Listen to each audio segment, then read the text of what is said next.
மரபு என்பது என்ன? நமக்கு முன்னாடி இருக்கிறவங்க காலங்காலங்கமாக செய்ததை நாம் செய்து கொண்டு வருகிறது மரபு. பல மரபுகள் இருக்கின்றன. நான் இலக்கியத்தில் நமக்கு முன்னோர்கள் சுட்டிக்காட்டிய, நமக்கு வழிகாட்டி சென்ற ஒரு 10 மரபை மட்டும் சின்ன குறிக்கோளில் சொல்கிறேன்.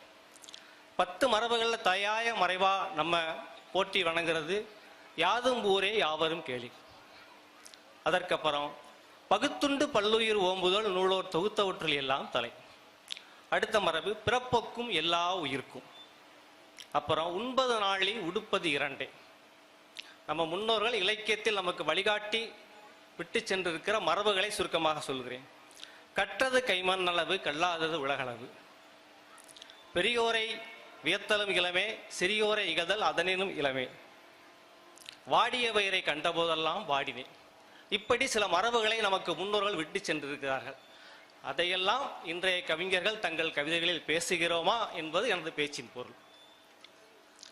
வள்ளலார் பாடிய வாடிய வயிறை கண்டபோதெல்லாம் வாடினேன் என்பதை பாரதியார் வேறொரு காலத்தில் காக்கை குருவி எங்கள் ஜாதி, கடலும் மலையும் எங்கள் கூட்டம், நோக்கும் திசையெல்லாம் நாமின்றி வேறில்லை, நோக்க நோக்க களியாட்டம் என்று பாடுகிறார். யாதும் ஊரே யாவரும் கேளு என்று கணியன் பூங்குன்றனார் ஒரு காலத்தில் ஒலித்த குரலை பாவேந்திர பாரதிதாசன் வேறொரு காலத்தில் பாரடா இப்புய்பரப்பை பாரடா உன்றன் பிறந்த மானுட பட்டாளம் என்று முழங்கி செல்கிறார். அப்படி ஒரு தொடர்ச்சியாக வந்திருக்கிறது.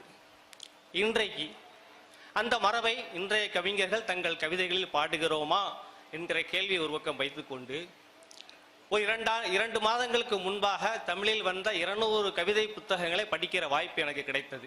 அந்த 200 கவிதை புத்தகங்களில் இருந்த பொதுவான சில கூறுகளை இங்கு நான் சொல்ல நினைக்கிறேன். தமிழின் சமகால கவிஞர்கள் பேசுகிற பொருள்களில் முதன்மையான பொருள் என்னவென்றால், தங்களது பாலிய காலத்திற்கு திரும்ப ஆசைப்படுகிறார்கள் எல்லோரும். ஏன்னா இன்னைக்கு இருக்கிற வாழ்க்கை நெருக்கடி, பொருளாதாரம் தருகிற மன அழுத்தம், பணியிடம் தருகிற மன அழுத்தம், அன்றாட வாழ்க்கை சிக்கல், இவற்றிலிருந்து தப்பிச்சு ஓடுறதுக்கு தங்களோட சின்ன வயசுக்கு போய் நினைவுகளை மீட்டி பார்க்குறாங்க. அந்த காலத்தில் எந்த கவலை இல்லாமல் நான் ஊஞ்சல் ஆடினேன், டயர் உருட்டினேன், குளத்தில் விளாண்டேன்னு சொல்லி தங்களது கவிதைகளில் தங்களது பாலிய காலத்தை மீட்டெடுத்து பார்க்கிறார்கள். இந்த போக்கு இன்றைக்கு வருகின்ற கவிதைகளில் பெரும்பான்மையாக இருக்கிறது.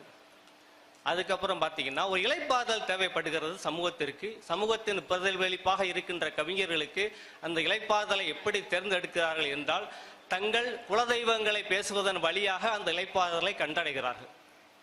100க்கு 90 கவிதைகள் ஏதோ ஒரு வகையில் தங்கள் குலசாமியை பாடிக்கிறாங்க.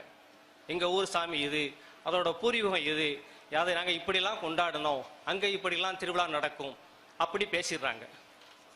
அப்புறம் 3வது பெரும்பான்மை விஷயம் தனிமை. எல்லா கவிதைகளிலும் தனிமை நிரம்பி வழுகிறது. ஏன்னா இன்னைக்கு இருக்கிற காலகட்டம் கூட்டத்தோடு நாம் இருந்தாலும் தனியாக உணர வைக்கிற சூழல்.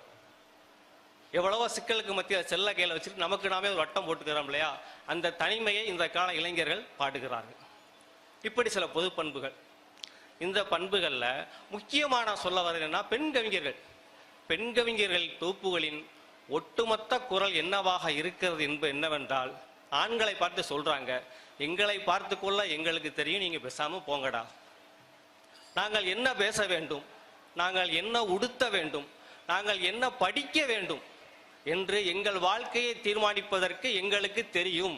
ஆண்களாகி நீங்கள் உங்கள் வேலையை பார்த்து கொண்டு பேசாமல் இருங்கள் என்பதுதான் பெண் கவிஞர்களின் ஒட்டுமொத்த குரல். இப்படி இன்றைய கவிதைகளின் போக்கு இருக்கிறது.